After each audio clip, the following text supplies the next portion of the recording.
Olá pessoal, eu sou Newton Gomes da CPA Informações Empresariais. Bom, nós iniciamos e vamos dar sequência a um projeto sobre a DIR-PF 2019, isso quer dizer, a Declaração do Imposto de Renda da Pessoa Física de 2019. Nós estamos tratando dessa matéria, evidentemente, porque o prazo para entrega de declaração será 30 de abril, como tem sido tradicional, né? Então, nós estamos já nos preparando para falar sobre isso. Bem, iniciando essa série, nós estamos falando a respeito do Carnê-Leão. Né? O Carnê-Leão, como nós sabemos, é um processo, modalidade de pagar o imposto das pessoas que são autônomas ou que são locadores, que recebem rendimentos de outras pessoas físicas. Bom, neste vídeo, especificamente, nós vamos continuar na DIR-PF 2019 Carnê-Leão e vamos falar sobre o livro caixa. Tá? O livro caixa, ele é um modo de se calcular o valor que deve ser recolhido pela pessoa física que está sujeita ao Carnê-Leão. Bom, no vídeo anterior, a gente comentou as principais características do Carnê-Leão e, dando continuidade a esse assunto, iremos abordar, né, agora a escrituração do livro caixa. Vamos só recordar o seguinte: o Carnê-Leão, ele é a tributação do imposto de renda das pessoas físicas sem vínculo empregatício, aquelas que não são empregadas, não mantêm vínculo empregatício, residentes no Brasil e que recebem rendimento de outra pessoa física, ou se não do exterior. Né? Então pessoa física residente no Brasil que recebe rendimento de outra pessoa física ou, eventualmente, rendimento do exterior.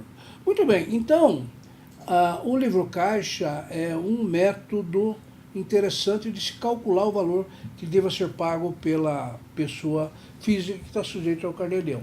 Aqui ao meu lado a Júlia, que vai desenvolver esse tema, não é mesmo, Júlia? Oi pessoal, meu nome é Júlia Gomes, bem-vindos a mais um vídeo falando sobre o Carnê-Leão. E dessa vez vamos falar mais um pouco sobre o livro caixa. Então, para começar, o que é?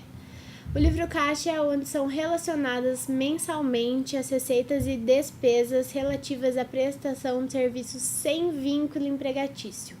E só lembrando que ele não pode ser utilizado para rendimentos de aluguel e de transporte. É interessante lembrar que vem a pergunta, mas por que uma pessoa física que tem rendimento de aluguel recebido de outra pessoa física, por que não pode usar o livro caixa? Ora, porque as deduções que esse locador, esse proprietário tem, impostos, condomínios, tal. Não precisa um livro caixa para demonstrar isso aí. Né? E no caso específico das pessoas físicas que prestam serviço de transporte para outras pessoas físicas, como, por exemplo, os taxistas, né? Aqueles que trabalham no Uber, essas pessoas, elas têm um sistema de calcular o imposto que já está na lei, independe da apuração e assim por diante, né? Por isso que não pode usar. Agora, o que pode ser deduzido no livro caixa, Júlia? Podem ser deduzidos pagamentos escriturados em livro caixa relativos a remuneração de terceiros com vínculo empregatício e os respectivos encargos trabalhistas e previdenciários. Muito bem, então quem tem empregado, né, a pessoa física, digamos um médico que tem a sua secretária, né, digamos um engenheiro que tem lá uma pessoa que auxilia, tal. Então essa remuneração pago para terceiro com vínculo empregatício registrado na carteira, ele pode lançar no livro caixa, essa é uma despesa, porque é uma despesa necessária à sua atividade, inclusive os encargos trabalhistas e previdenciários. E o que mais? Lucros casuais pagos a terceiros. Vamos imaginar que o profissional ele tem um acordo com outro profissional para pagar da atividade, distribuir, pagar esse lucro para esse terceiro. Também é possível, identificando a pessoa, CPF, valor, dizendo exatamente, tendo comprovação disso, né? E o que mais? Despesas de custeio necessárias à percepção da receita e à manutenção da fonte pagadora. Quais são essas despesas necessárias? Bom, As despesas necessárias são, por exemplo, a conta do telefone, a conta de luz, a conta de água, o pagamento a terceiros, o material que o profissional precisa para exercer. Tipo isso. Tudo que é necessário para a atividade representa um custo dessa atividade, do seu custeio. Então, tudo isso é dedutível na apuração do Carnê-Leão. Só que, para fazer isso, tem que fazer o livro caixa. Para fazer o livro caixa, tem que ter o documento comprobatório de todos, notas fiscais, recibo, folha de pagamento, tudo direitinho, né? Então, se tiver tudo isso, você pode deduzir, não há nenhum problema. Só que me parece que tem um limite, né, Júlia? Isso. A dedução das despesas relacionadas no livro caixa está limitada ao valor do rendimento recebido no mês. E se forem superiores? No caso das despesas serem superiores aos rendimentos recebidos no mês, o excesso pode ser somado às despesas dos meses seguintes até o último mês do ano, ou seja, dezembro. Esse excesso é calculado automaticamente pelo programa do Carnê-Leão. E no caso do excesso de despesas ser no mês de dezembro, este valor não pode ser utilizado no mês seguinte. Quer dizer, não vai para o ano seguinte, né? Naquele ano travou. Quer dizer, se tiver o excesso de despesa no mês de dezembro, por exemplo, além do que você recebeu, o excesso não pode ficar para o mês seguinte, porque daí você está no ano seguinte e aquilo você perdeu. Então vamos dar um exemplo prático aí para ver como é que fica. Vamos imaginar que um profissional aí, vai lá, um advogado, ele tem uma renda de 5 mil no mês de janeiro, agora, né, mês de janeiro de 2019, por exemplo, 2018, tem 5 mil. Só que ele está começando ainda e tal, e tem muita despesa, paga aluguel, paga isso, tem secretária, tal, e ele recebeu 5 mil, que está registrado lá no livro caixa, com receita, mas ele teve uma despesa, digamos, de 3 mil. Ótimo. 5 mil de receita, despesas de 3, sobrou 2 mil, que é o que ele vai incluir na educação, tal. Agora, vamos imaginar que ele teve uma receita de 5, mas ele teve uma despesa de 6 mil no mês de janeiro de 2018. Ora, então ele pode deduzir tudo em janeiro de 2018. Ele tem uma receita de 5 e tem uma despesa de 6. Sobrou 1.000, o 1.000 vai para fevereiro. Sobrou mais alguma coisa, vai para março. À medida que haja excesso, ele vai indo. Agora, se chegar no mês de dezembro de 2018 e tem um excesso de despesa sobre a receita, aí perdeu. Porque no ano seguinte não pode utilizar, como diz a regra aqui, né? Isso aí.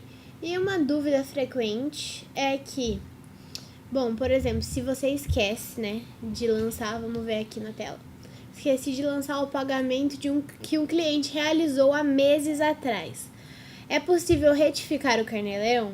Sim, é possível. Basta você reabrir o programa e na aba do livro caixa procurar o mês em questão e incluir o pagamento que não havia sido lançado antes. Após isso, o programa vai recalcular o imposto, vai fazer a emissão do DARF, que calcula a multa e os juros devido à decorrência do atraso do pagamento. Aliás, isso infelizmente, é um assunto, uma situação que ocorre com muita frequência, né? Nós temos alguns contribuintes pessoa física que não são assalariados, ou que são assalariados, mas também têm serviço autônomo, né? Você pode pegar um médico que ele trabalha numa empresa como empregado, mas também ele mantém um consultório onde ele tem os seus clientes, né? Ora, quando a pessoa física, médico, engenheiro, advogado, qualquer profissão, ele recebe rendimentos de outra pessoa física ou de outras pessoas físicas, ele está sujeito ao Carnê-Leão. O Carnê-Leão, como nós já vimos agora, ele é obrigatório. Não é que o contribuinte faz se quiser, não. Ele é obrigado a fazer. Ele tem que fazer, tem que calcular. E se tiver imposto, tem que recolher. Ora, o que acontece? Se existem muitos contribuintes que ou eles deixam o ano inteiro sem recolher, e aí quando vai fazer a declaração tem que recolher tudo atrasado com juros e multa, ou senão não fazem direito ao longo do ano, por exemplo, declara tudo em janeiro, tudo em fevereiro, chega no mês de março, esquece uma consulta que ele fez, ou esquece o honorário, ou ele ganhou algum dinheiro esquece, e acabou não incluindo. Aí chegou no final do ano, descobre isso. Como a Júlia falou, né? Tem que chegar lá no mês de março, digamos, reabre o programa, insere aquele R$ 1.000, digamos. O que vai acontecer? O programa vai recalcular o imposto, claro que estava errado.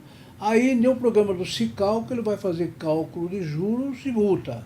E aí você recolhe agora com juros e multa. Quer dizer, o efeito é o mesmo, está recolhido, só que tem penalidade para isso, né? Nós temos que ter muito cuidado na elaboração do Carnê-Leão, exatamente para que não ocorra isso de você descobrir que há erro ou até erros quando for fazer a sua declaração aí.